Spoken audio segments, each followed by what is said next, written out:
الحمد لله وأشهد أن لا إله إلا الله وأشهد أن محمد رسول الله صلی اللہ وسلم علیہ وعلى آلہ وصحبہ ومن والاه اما بعد۔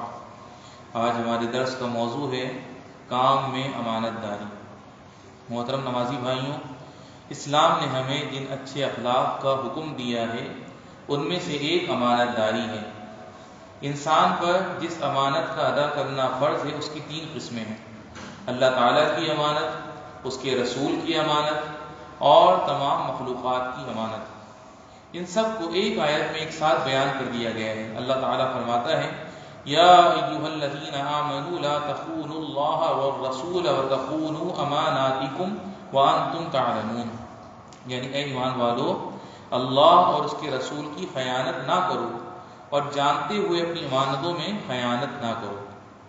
اللہ سبحانہ و تعالیٰ نے امانتوں کو ان کے حقداروں کو ادا کرنے کی تاکید فرمائی ہے، جیسا کہ اس نے فرمایا: ان اللہ یأمرکم ان تؤدوا الامانات الی اہلھا، یعنی اللہ تعالیٰ تمہیں امانت والوں کو ان کی امانتیں ادا کر دینے کا حکم دیتا ہے۔ ہمارے نبی کریم صلی اللہ علیہ وسلم نے صحیح حدیث میں فرمایا: کلکم راع وکلکم مسئول عن رعیتہ، یعنی تم میں کا ہر ایک نگراں ہے اور اس سے اس کی نگرانی میں رہنے والی چیزوں کے بارے میں پوچھا جائے گا۔ نبی کریم صلی اللہ علیہ وسلم نے امانتوں کو ضائع کر دینے سے ڈرایا ہے، جیسا کہ آپ صلی اللہ علیہ وسلم نے فرمایا: اذا ضیعت الامانۃ فانتظر الساعۃ، یعنی جب امانت کو ضائع کیا جائے تو قیامت کا انتظار کرو۔ صحابی نے کہا: اے اللہ کے رسول صلی اللہ علیہ وسلم، اس کو کیسے ضائع کیا جائے گا؟ تو آپ صلی اللہ علیہ وسلم نے فرمایا: اذا اسند الامر الى غیر اہلہ فانتظر الساعۃ، یعنی جب نااہل کو معاملہ سونپ دیا جائے تو قیامت کا انتظار کرو۔ امانت سے متعلق اہم کاموں میں سے ایک یہ ہے کہ کام میں امانت برتی جائے۔ مزدور اپنے کام کا امانت دار ہے اور اس میں کوتاہی یا خیانت کرنے پر اس کا محاسبہ ہوگا۔ آپ صلی اللہ علیہ وسلم نے فرمایا: لا ایمان لمن لا امانۃ لہ، یعنی امانت کو ادا نہ کرنے والا مومن نہیں ہوتا۔ اسی طرح ملازم رکھتے وقت اس کے امانت دار ہونے کا خیال رکھنا شریعت کی شرطوں میں سے ایک ہے۔ اللہ تعالیٰ کا فرمان ہے: ان خیر من استاجرت القوی الامین، یعنی سب سے بہتر جس کو تم مزدوری پر رکھو طاقت والا امانت دار ہے۔ امانت دار ملازم کی چند صفات یہ ہیں: نمبر 1، کام کی ادائیگی میں اپنی نیت کو اللہ کے لیے خالص کرنے والا ہو، اس لیے کہ اللہ کے ہاں عمل کے قبول ہونے کی ایک اہم شرط اخلاص ہے۔ آپ صلی اللہ علیہ وسلم نے فرمایا: انما الاعمال بالنیات وانما لکل امرئ ما نوی، یعنی یقیناً اعمال کا دار و مدار نیتوں پر ہے اور یقیناً ہر آدمی کو وہی ملے گا جس کی اس نے نیت کی ہوگی۔ نمبر 2، اس اجر کو ہمیشہ ذہن میں رکھنے والا ہو جو لوگوں کی خدمت، ان کی مدد اور ان کی ضرورتیں پوری کرنے پر ملتا ہے۔ حدیث میں آیا ہے کہ نبی کریم صلی اللہ علیہ وسلم نے فرمایا، حدیث کا ترجمہ ہے: جو اپنے بھائی کی ضرورت میں اس کے ساتھ چلے گا یہاں تک کہ وہ اس کے لیے آسان ہو جائے تو اللہ اس کے قدم کو اس دن ثابت رکھے گا جس دن لوگوں کے قدم پھسل رہے ہوں گے۔ سبحان اللہ۔ لوگوں کی خدمت کرنے اور ان کی ضرورتوں کو پوری کرنے میں ثواب کی نیت رکھنے کا فائدہ سب سے پہلے کام کرنے والے کو ملے گا، جس سے وہ اپنے کام کو اچھے ڈھنگ سے پورا کرے گا۔ پھر اس عظیم خدمت کے لیے اس کا دل کھل جائے گا اور لوگوں کی مدد اور ان کے لیے آسانی اور خوشی پیدا کرنے کی وجہ سے اس کو پوری سعادت ملے گی۔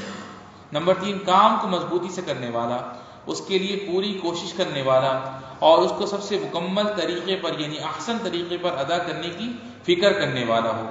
نبی کریم صلی اللہ علیہ وسلم نے فرمایا، حدیث کا ترجمہ ہے: اللہ پسند فرماتا ہے کہ تم میں کا کوئی جب کسی کام کو کرے تو اسے پوری مضبوطی سے کرے۔ نمبر 4، استعمال کی چیزوں، مال اور ملکیت کو ضائع اور خراب ہونے سے بچانے اور انہیں ذاتی تصرف میں نہ لانے والا ہو۔ نبی کریم صلی اللہ علیہ وسلم نے فرمایا، حدیث کا ترجمہ ہے: کسی شخص کا بھی مال اس کی خوشی کے بغیر حلال نہیں ہے۔ نمبر 5، کام کے راز کو ظاہر کرنے والا نہ ہو، اس لیے کہ کام اور کام کرنے والوں سے متعلق کچھ قابل لحاظ باتیں، کچھ راز اور کچھ خاص چیزیں ایسی ہوتی ہیں جن کا کسی کو بھی جاننا مناسب نہیں ہوتا، اور بسا اوقات ان کے ظاہر کرنے میں کام والوں کے لیے نقصان اور تکلیف ہوتی ہے. فلا ضرر ولا ضرار، یعنی کوئی نہ تو خود تکلیف اٹھائے اور نہ دوسروں کو تکلیف میں ڈالے. نمبر 6، رشوت لینے اور حرام کی طرف ہاتھ پھیلانے سے بچنے والا ہو. یعنی جب ملازم یا مزدور اپنے کام کی اجرت یا مزدوری لے رہا ہے تو اس کے لیے لوگوں سے کچھ لینا حرام ہے. رسول اللہ صلی اللہ علیہ وسلم نے فرمایا، حدیث کا ترجمہ ہے، جس کو ہم نے کسی کام پر رکھا اور اس کو مزدوری دی تو اس کے بعد وہ کچھ لے گا وہ خیانت ہوگی. اور آپ صلی اللہ علیہ وسلم نے فرمایا، یا کعب بن عجرہ انه لا يربو لحم نبت من سحت الا كانت النار اولى به، یعنی اے کعب بن عجرہ، حرام مال سے پلا ہوا گوشت جہنم میں جانے کا زیادہ حقدار ہے. تو ہر ملازم اور مزدور کے لیے ضروری ہے کہ اپنے ذمے لگائے گئے کام میں امانت کا خیال رکھے، اس لیے کہ قیامت کے دن اللہ تعالیٰ اس سے اس کے عمل کے بارے میں پوچھے گا اور اس سے حساب لے گا. اللہ کے رسول صلی اللہ علیہ وسلم نے فرمایا، حدیث کا ترجمہ ہے، قیامت کے دن ابن آدم کے دونوں پیر اپنی جگہ سے ہل نہ سکیں گے یہاں تک کہ اس سے 5 چیزوں کے بارے میں سوال نہ کر لیا جائے. عمر کہاں گزاری، جوانی کس کام میں بتائی، مال کہاں سے کمایا اور کہاں خرچ کیا، اور جو کچھ سیکھا اس پر کہاں تک عمل کیا. عزیزان محترم، ہم میں سے ہر شخص کو امانت کی صفت سے مزین ہونے کی کوشش کرنی چاہیے اور امانت داروں میں سے بننا چاہیے. وصلی اللہ علی نبینا محمد وعلی آلہ وصحبہ وسلم.